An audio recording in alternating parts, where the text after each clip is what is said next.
fucking love her. She's the crust to my pizza. I love her. She's the fucking stripes to my zebra. Hola, senors and senoritas. What's love got to do with it? Man, I hope I can make this in like 10 minutes. I don't know, I tend to jabba-jaw. So I grew up in a family that kind of, on the outside, everybody was like, oh, you're like the Brady Bunch family, and mom stays home, and she cooks and cleans, and she always just got good food and pastries and shit, and everybody loved it, and you know, that was the outside view of my childhood. And when I had turned about 21, my mother and father got divorced, and kind of I came to the realization that you know, my mother told me, well, we were just friends, and you know, we stayed together for the kids and da da da. And, you know, I got pregnant young, and we just stayed together because that was the easier thing to do. And that really fucked me up, you know, because I think when I was really young, you know, I had that true foundational force behind a loving, for them, Christian, you know, long-term relationship. And you know, I had started after that to kind of look at my life and things around me. I started to notice that, you know, from a very young age, I was very promiscuous. And as anybody knows, a lot of times, you know, especially anybody with mommy-daddy issues, we call it. You know, a lot of women, when they're promiscuous, it's because their father died when they were young, or um, they were abused or sexually abused or something like that. And mommy-daddy issues really fuck people up. And for me, I started to, when my parents got divorced, I started to look at love and life, and I started to look at my own family, and I kind of started to reflect back on it, and I started to see how there was like a missing gap in my life. And on the outside, it looked like a Brady Bunch life, and that's all well. But behind it, my parents and my family didn't know me, and my father didn't know me. My father was the type who he was just a grinder. You know what I mean? He worked all day, came home, and sat on the couch. You know, there were some certain little times when, like, my dad would sit with me and I'd play video games, and, you know, I would call him my co-pilot. That was his name, and we played video games together, and we would work out different puzzles and whatnot, and that was a nice little piece of getting to know him as an individual, even though we didn't talk. But besides that, you know, I started to see that, like, as a child, like, my family, we weren't raised to hug my sisters or say I love you to my sisters or really have a relationship with my sisters. So, you know, one of my sisters, we grew up just totally disliking each other. I felt that despite my efforts, she just really didn't like me much. And my other sister was real cool, but she was a little bit older, you know, so there was always an age gap, but never hugged, never told each other we loved each other, never, you know, went out and did things together, or, you know, went to movies together. And to be quite frank, when I would go outside and see people, families, sisters and brothers hugging each other, to me it was almost eerie, and it was gross. To me it was like incest. And I had wondered for years why I felt that way, why that type of love for a sister or something was so strange and awkward. Well, it's because I never knew what that was. You know, I never hugged my sisters. To this day, we don't tell each other we love each other. We don't touch. We don't really talk on a personal level. I mean, I love them to death. You know, they're real cool people. You know, they're great mothers, and they have beautiful children. So this isn't to say that my family's shitty, because they're not. But there's a superficiality to it. And, well, I want to speed this up so I can make this 10 minutes, but and I started to see that, and I started to see how my father was the same way, you know, never hugged us, never was lovey-dovey. You know, I see these and I'm not trying to say my life was worse because I know people that were beat up by their fathers. I know a lot of people whose fathers left. So I'm not saying mine is worse or better than anybody else's life. I just want to get that across because I know a lot of people will be like, well, shit, at least you had a family. And that's very true. But I start to see, why did I search so much for vaginas? Well, I was looking, I was looking for something, companionship, and I was looking for acceptance. You know what I mean? Because since I didn't talk to my parents, I was never really accepted, and naturally, that kind of caused me to rebel as a child. I was probably me and my friends were probably alcoholics by like the age of 13. Um, we got fucked up all the time, and we would, man, it was crazy. Basically, when I was 13, I was like, I was 21. You know, people were having sex parties and fucking, we were getting drunk, and we had, I mean, to be underage, it was shocking how much weed and how much alcohol we had. But that was our life, that was our life. We lived like rock stars when we were little kids. Um, it's good because I grew out of it early, but um, to this day, my father doesn't talk to me. He doesn't call me. He doesn't try to hang out with me, to, and I tried various times to try to bridge that gap.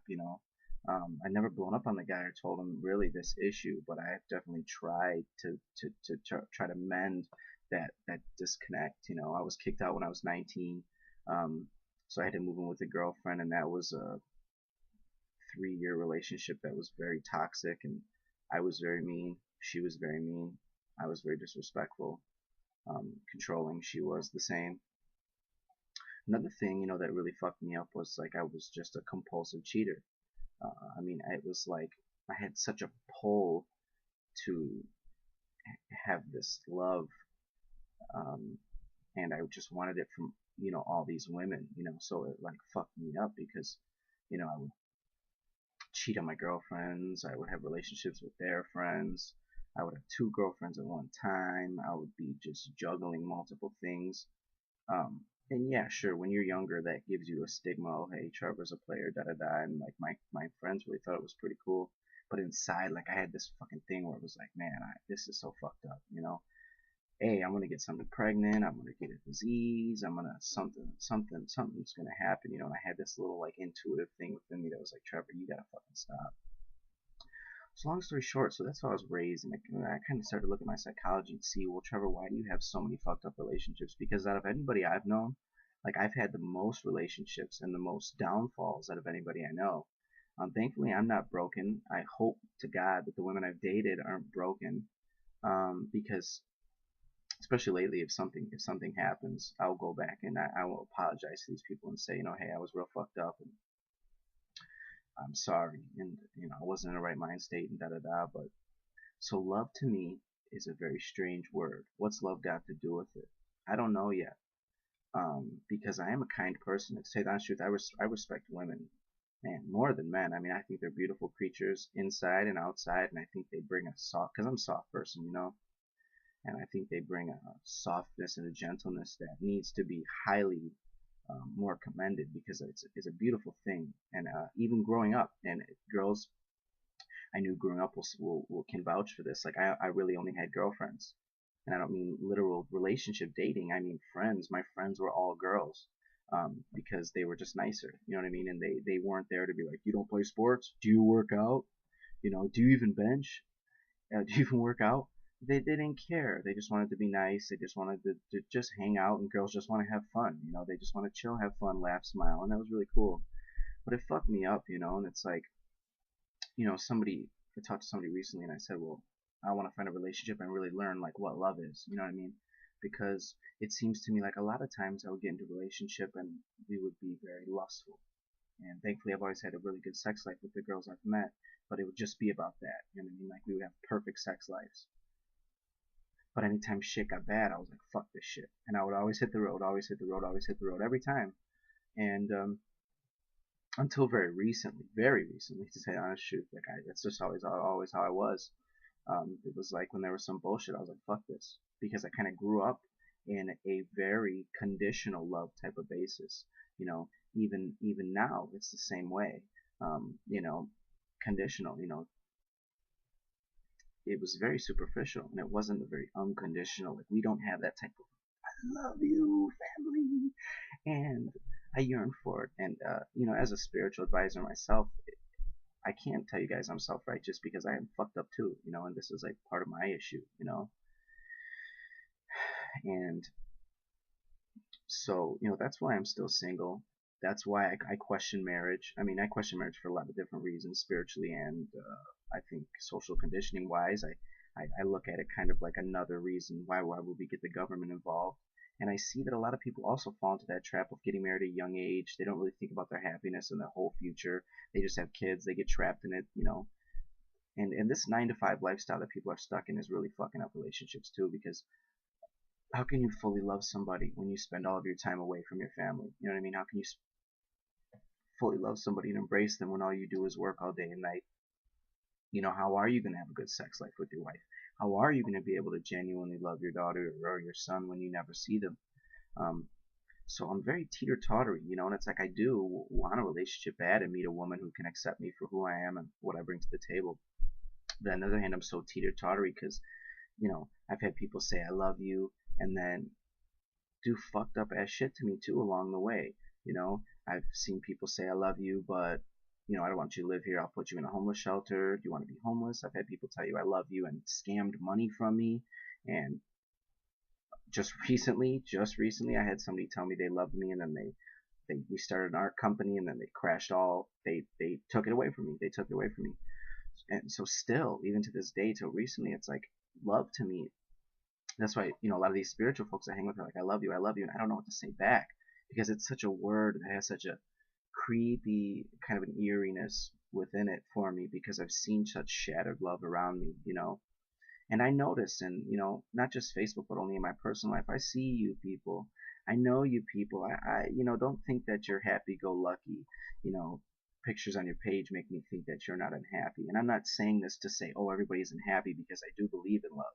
And I do really appreciate the people who genuinely can say they're happy. And I love you and whomever you're with for that. That's great, and I hope your kids are happy. But I see a lot of sadness behind it, and it could be perhaps too that I'm so in fear of that. I don't want to trap myself in a situation and do this binding governmental tie where if I can't leave and if I'm not happy, I can't go. And vice versa with the other person. Because I feel like I don't want you to sign your life away to me because I don't own you. And if you ever feel like things aren't okay, I would like you to be able to leave without having to pay $10,000, without having to take alimony from me, without having to do all these evil, conniving, coercive things that people do to each other. Thankfully, when I found God a couple years ago, I stopped cheating, and I thank God for that. I don't even have the urge anymore. I would never do that to somebody. And I really start to level myself out. I don't have a sex life like I did when I was young. I'm not out banging multiple people a week. I'm not doing anything crazy. I'm actually just here, and I'm alone most of the time. That's why I speak to you guys and write books and shit. It's given me a lot of time to grow. But but that's why somebody wanted me to talk about love, is like because they knew that I had seen so much tragedy and brokenness around me. My parents got divorced. My sister's been divorced. My aunt's been divorced. My grandmother, I didn't have a grandpa on one side. My other sister is not married and has 2 fathers, and that's no offense to her because I love her and I love her kids, and I really like their fathers too. But I'm just saying, like, all I know is brokenness. You know what I mean? And a piece of me yearns for that true love, but it's almost like I don't even know what it is because I've never seen it directly in my path. So the idea of it, I turn away from it. You know what I mean? Um, um, so what is love to me, man? I mean, I believe that it's true that we should find people that, despite their problems, we love them anyway. Because, growing up with conditional love, I was conditional myself. If you don't meet these certain things, well then fuck you. I may like you and da-da-da and this and that, but if you don't meet my certain standards, and that's good because I think I've also kind of helped myself, because that means the girl that I do meet, she'll be amazing because I've been picky with what I've held on to. But yet on the other hand, I've let a lot go. I've been mean to a lot of beautiful women, and because I've dated a lot of beautiful girls, and I don't just mean image wise, beautiful inside and out, sweet people that laugh, artists, dancers, great people. But I was never there. You know what I mean? Like I was not mentally sound, and my heart wasn't in it. My heart, my heart wasn't in it. You know, and I don't know if this really came up, like what's love got to do with it. I just wanted to kind of vent about, for people, if you feel like you're in the same boat, you know what I mean? Like what is going on here? Why do I feel this way? Um, you may feel the same way that I have. And if you have mommy daddy issues, you need to look within yourself and find that out and see why pieces of you are broken. Because if I can help and inspire anybody, we can do this, and you can still have love, because I do, you know. Yeah, there's an eerie part to it, and I've been fucked so many times, and I've done it, and I've seen it, and I've felt it, and I've lived it.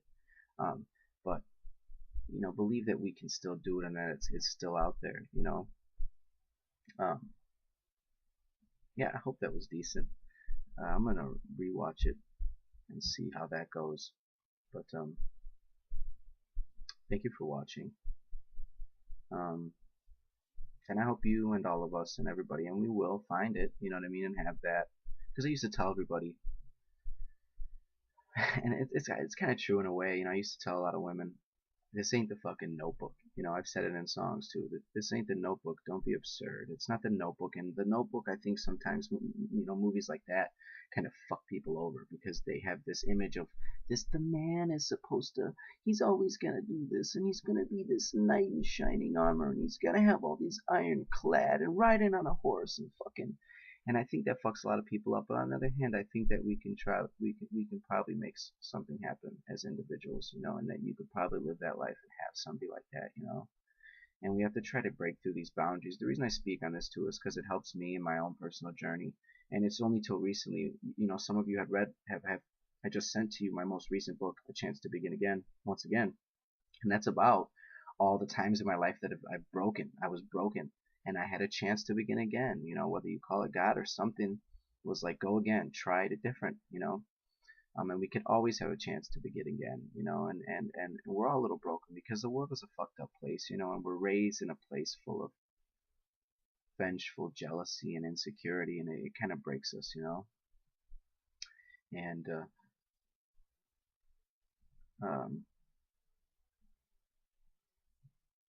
what's love got to do with it? Fucking everything. Everything.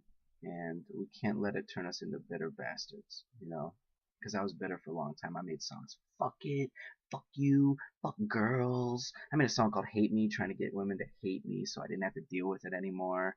I mean, I went through a lot of different phases, man. I've said a lot of mean things. I've done some mean things. I was kind of mentally abusive when I was younger, Because I thought that would boost me up, and that would help them stay, or that would keep my control over them, And now it's like, if any of that part comes out of me, I'll like fucking apologize the shit out of it, you know what I mean? Because that's not a person I want to be.